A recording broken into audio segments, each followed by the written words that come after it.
No. What are you going to do? Well, I'm going to look at I'm going to research the data and find prospective customers in the marketplace and another jargon-centric answer. And then he said, no. From this day forward, pounding on the table, from this day forward, you sell cars. And you got to ask yourself, as soon as you wake up, does it sell cars? And in every second and everything that you do, ask yourself, does it sell cars? Because that's what you do for a living. And I was like, oh, yeah, of course. That's what I should have said.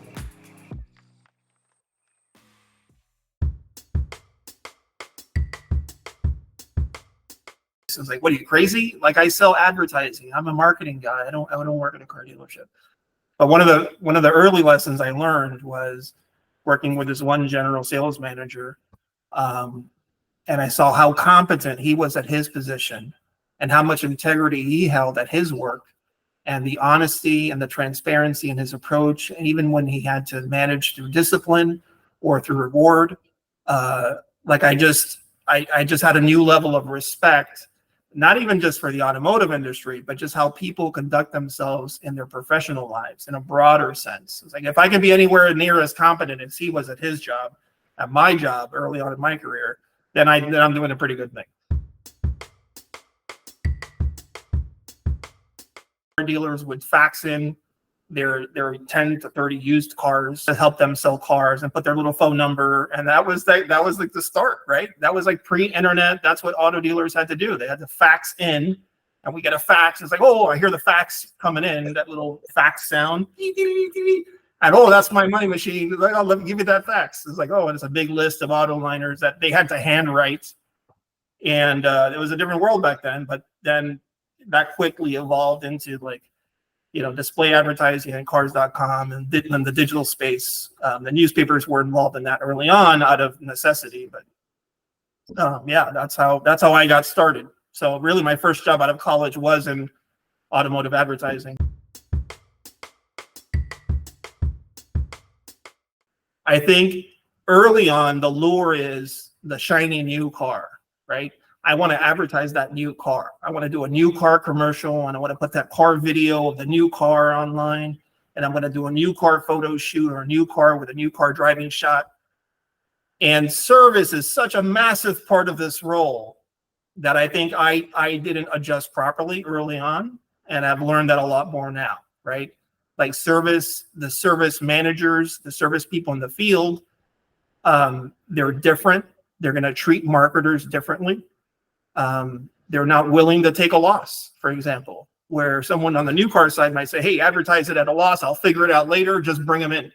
Service managers are far more, conservative, and they understand like, oh, I can't lose on that oil change. I'm losing money here. I can't operate like that. So the dynamics of the people that are hired in those positions are different.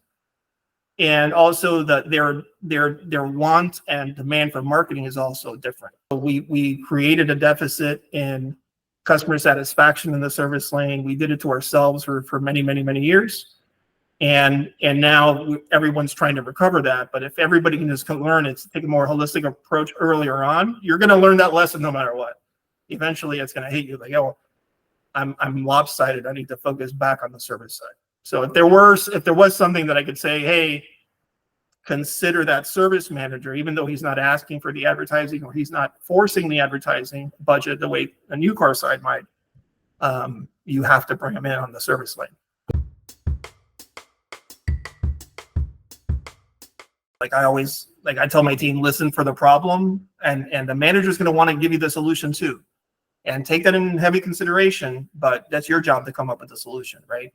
Like listen for the marketing problem. Some people are clearer in expressing those problems than others.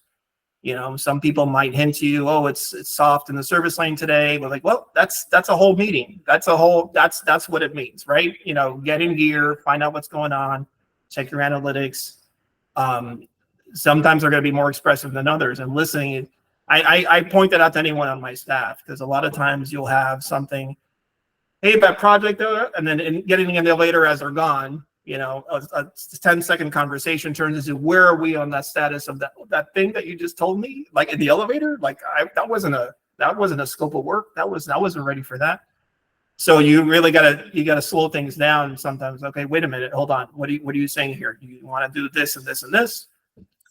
So yeah, listening is key, because it's sometimes the way people express themselves isn't as clear, and you have to work within that, right? Listen to the speaker. What's his speaking style? A service manager specifically, not to pick on service on the side, but they may not want to say, hey, I want to have a marketing meeting with you every Monday. That's not in their wheelhouse, right? They just want to know that things are done and the pricing is correct on the advertising, and the little, details and the bolts and nuts, that's up to you, right? Where, like I said, on the new car side, they're more involved. They want to see, what are the media plans? Where am I advertising? Where are my dollars going? What's my ad spend? So I think a listening first type approach is really key. And then not just listening, because what you don't want is a marketer or someone in marketing leadership to say, what do you want to do this week, right? Like that's a question I'll never ask. Like, what do you want to do this week? Like, that's appalling. That's like, why don't you have them sell all the cars for you? And then, that's your job, right? You have to listen to what challenges they have, listen to what their focus points are, whether it's the product or the placement or get some insights, and then you figure out what the best approach to all of those things are in your execution. So.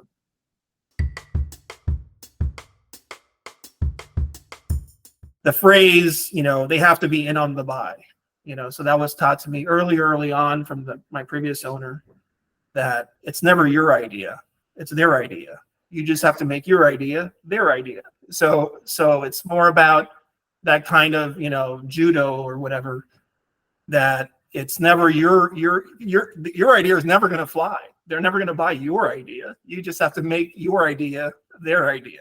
So it takes a village to come up with your brand strategy and the creative, and to me, to have the honor to even play part in that role, in the role that the voice of the company, like that's a role that I hold with the highest regard, and not that I share it necessarily, but I understand the importance of the role, and that it's not just mine, right? So you have to be willing to share sometimes in that voice, in that direction.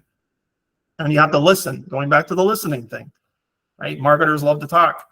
I don't know if they all love to listen, but they definitely love to talk and like to have their own creative ideas, but that creative has to adapt, right? If you show a new creative, and if it doesn't meet the specific objection or challenge in the general manager's mind, or in the sales manager's mind, or in the mind of the BDC agent, say, oh, but my customers respond on this thing. Well, you need to adapt. If your creative doesn't address that, then that's not good creative.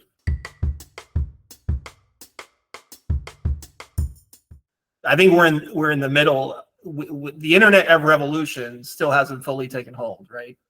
It started with the direct, and on the automotive side, where the direct third-party sites like your Auto Traders and your Cars.com. Hey, goodbye newspaper, hello digital world, and everybody's online now, and it's a lot easier to find a car at a dealer. You look at the inventory, take a picture, send an inquiry.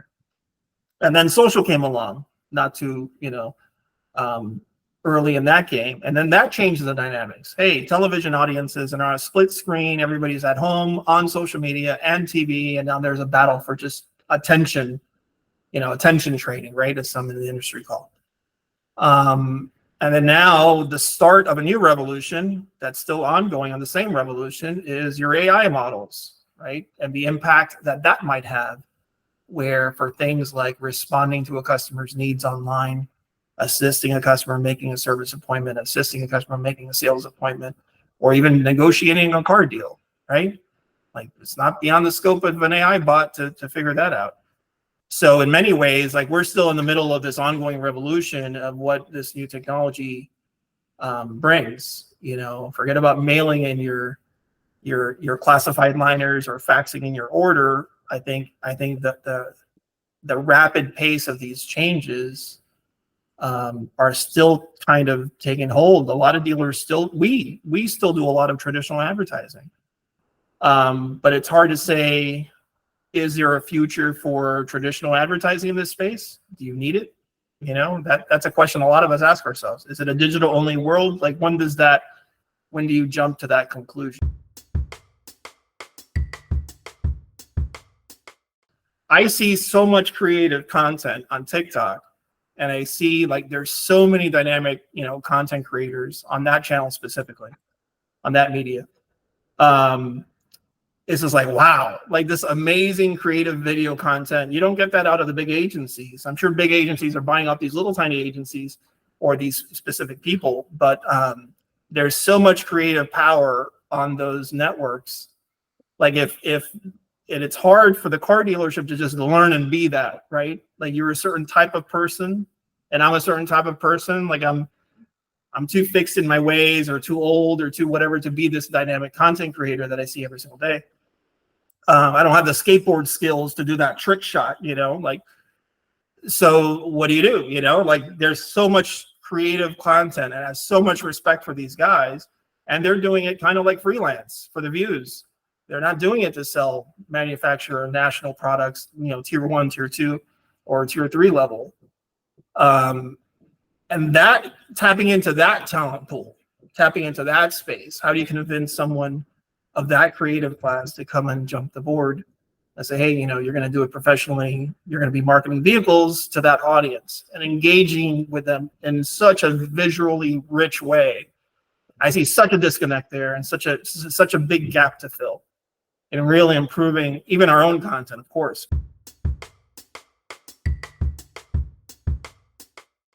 That advertising is so honest in that approach, so heavily scrutinized by the law, by state laws, national laws. Everything is in a disclaimer. Like, you don't go into any restaurant and say, hey, what's the invoice price on the rigatoni? I want to see your invoice, please. Like no other industry can you see the invoice price. I don't want you making more than $1 and this and that. That type of honesty is only, that I can think of really, honestly, is only found in automotive. That open marketplace and that honesty. And I think that's one of the things I value the most in the honesty in the advertising, even though it's sometimes, incorrectly highlighted, saying, oh, this is unethical or this is whatever, but it's actually the most factual advertising in the media space, right?